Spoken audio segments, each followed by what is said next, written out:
For part 2 of this video, we're going to continue underpainting. Now, we are going to mix one brush full of brown paint with several drops of water, and that is going to be our underpainting for the trees. For the tree that's closest to us especially, but for all of them, make sure that we remember as we're mixing up our slightly watered down brown paint that we want to keep the branching structure of our tree, making sure to use that Y or W shape.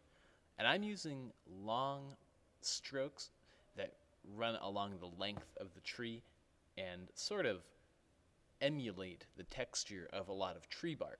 So by controlling the direction of my marks, I can reinforce the structure of this shape or tree.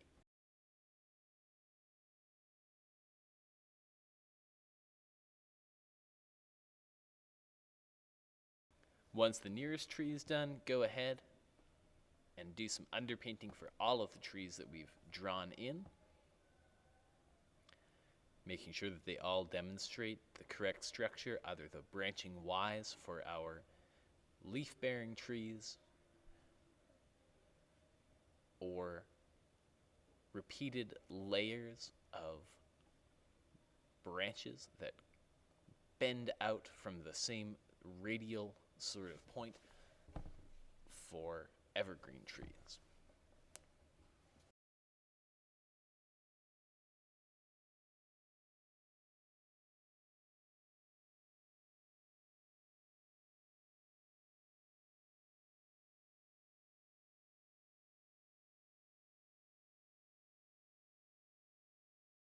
Unfortunately, I had a bit of a technical difficulty after I was done painting the trees, where the film cut out and I lost the original footage of me painting the path. So I had to trace over the example and redo the underpainting, but I forgot about the trees, so we're carrying on. To mix the paint for the path, mix one brush each of brown and curry brown paint with several drops of water.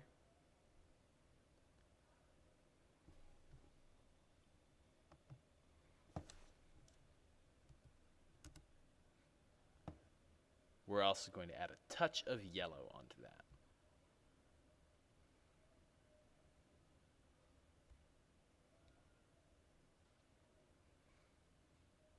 We're just going to stir that right up.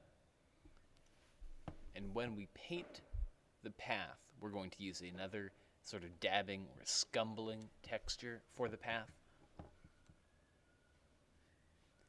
holding the brush pretty much vertical or very steep and using just the tip of the brush to press that down, flattening out the bristles somewhat and spreading paint that way.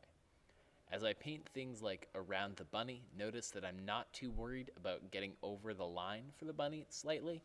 This is all underpainting, and it's all going to be covered up in a thicker, heavier, more opaque layer of paint. As I get further away, I'm also using some longer strokes because, well, the texture that we're looking for is going to be a lot less apparent and more diffuse, more abstracted as we get further away. So I'm not going to be as worried about having that show.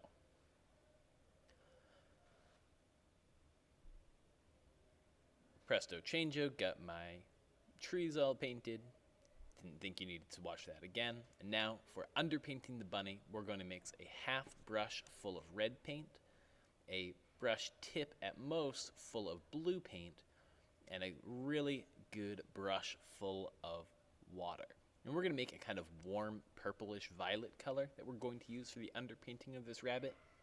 Now, sometimes parts of the underpainting will show through just a little bit here and there in our final painting. And so having a warm, welcoming, pleasant violet is going to be a really nice touch for this bunny. So I'm using a flat wash type of brush stroke to paint this rabbit.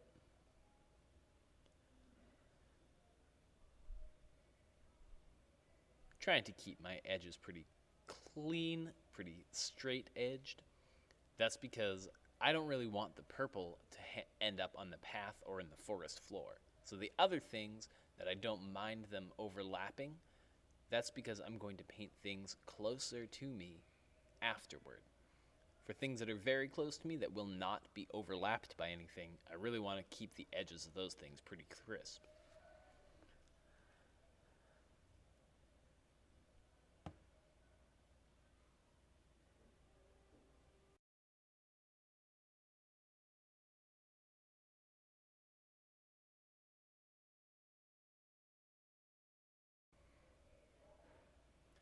I'm going to get a nice watery brush and a tip full of red, mix those in my palette, and I use that for the inside of the bunny's ear, where it's going to be a bit more of a pinkish, and for the inside of the eye, mostly so that I can still see where the eye is. It helps me to, well, to be able to see that as I'm progressing.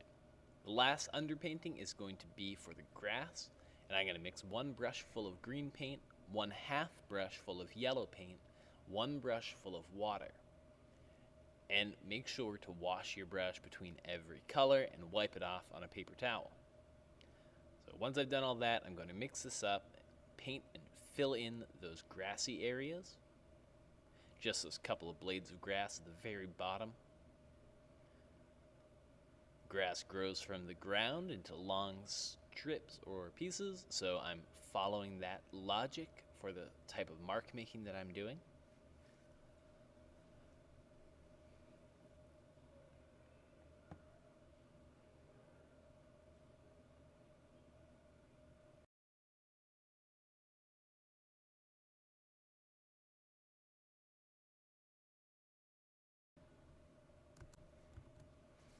Now that all the underpainting is done, we're going to mix up a thicker, more full layer of paint that we're going to use for our finish layer. For the finish layer, I'm going to be switching to a smaller paintbrush, and again, I'm painting from the back to the front. So I'm starting with what's far away from me, and then moving to things that overlap that every step of the way. For the first, that's going to be all the area between the horizon line and the bottom of the canopy between the trees. For this area, I'm going to take a few drops of water. I'm going to add a brush full each of green and brown paint, 1 brush tip of black paint, and at most 6 drops of water. I want a thicker, but still kind of a watery, washy sort of paint in this area. Because it's so far away, a little bit of a thinner wash can still serve us well. So at this point, I'm continuing to mix that paint up, and then I'm going to go ahead and fill in those areas.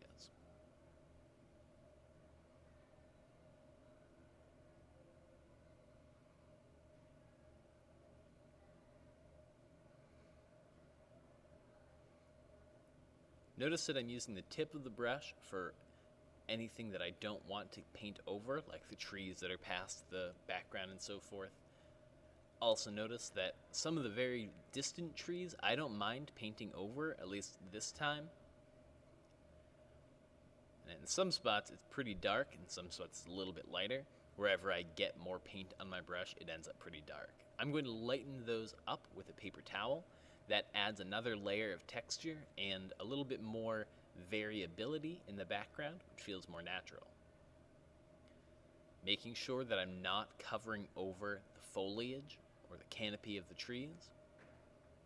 And I'm just going to continue to make sure that I have a good base layer on that whole background area.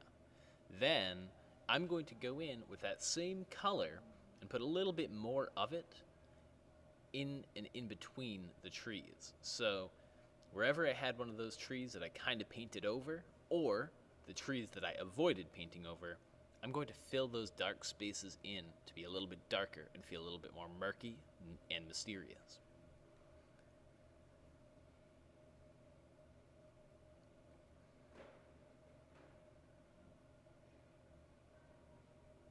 If you haven't done so yet, you should switch to that smaller brush. For the forest floor, the next thing that we're going to paint, we need 2 brushfuls each of white, green, brown, and curry brown, as well as a small brush tip each of black and orange paint. Then we're going to add 4 or so drops of water and mix all of that together. You might notice that I've left a little bit of each color off on the side when I was mixing them. I recommend doing this. It helps so that you can make minor adjustments without needing to pause your workflow.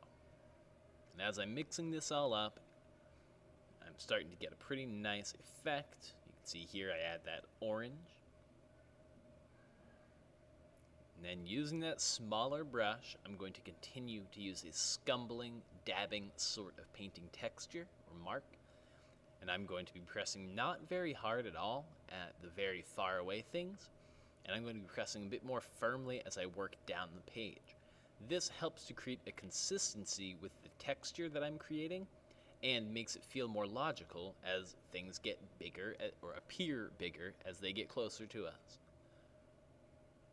So tiny, tiny little dabs in the far back and getting a little bit bigger, pressing my brush a little bit more firmly down as we head down the page.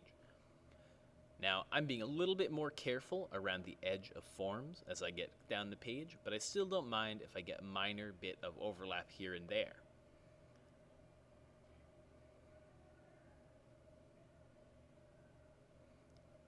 Now, this has made a pretty good base color for my forest floor, but I'm going to add some more variability to it pretty easily.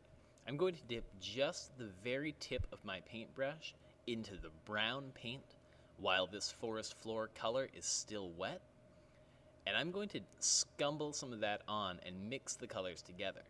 My goal here is that the green will show through and still feel like the primary color, and if, for instance, in this section right by the bunny's face, the brown got a little heavy, I can just wipe some of that away.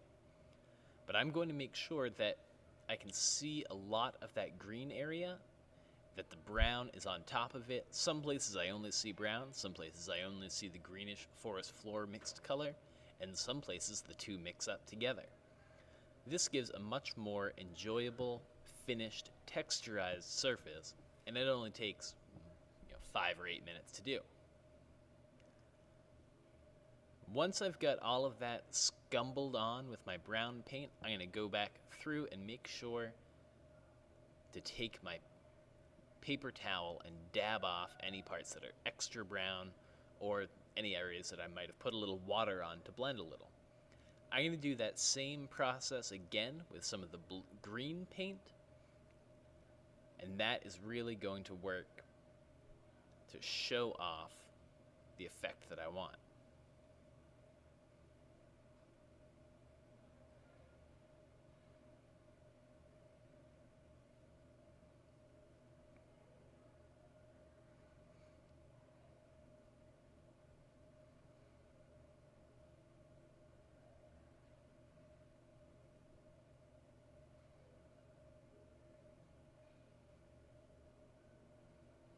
Now it looks like the green paint that I put on top, I have slightly more water in my brush. That's because the paint in the background is starting to dry out, so the water helps to make it blend a little bit more easily.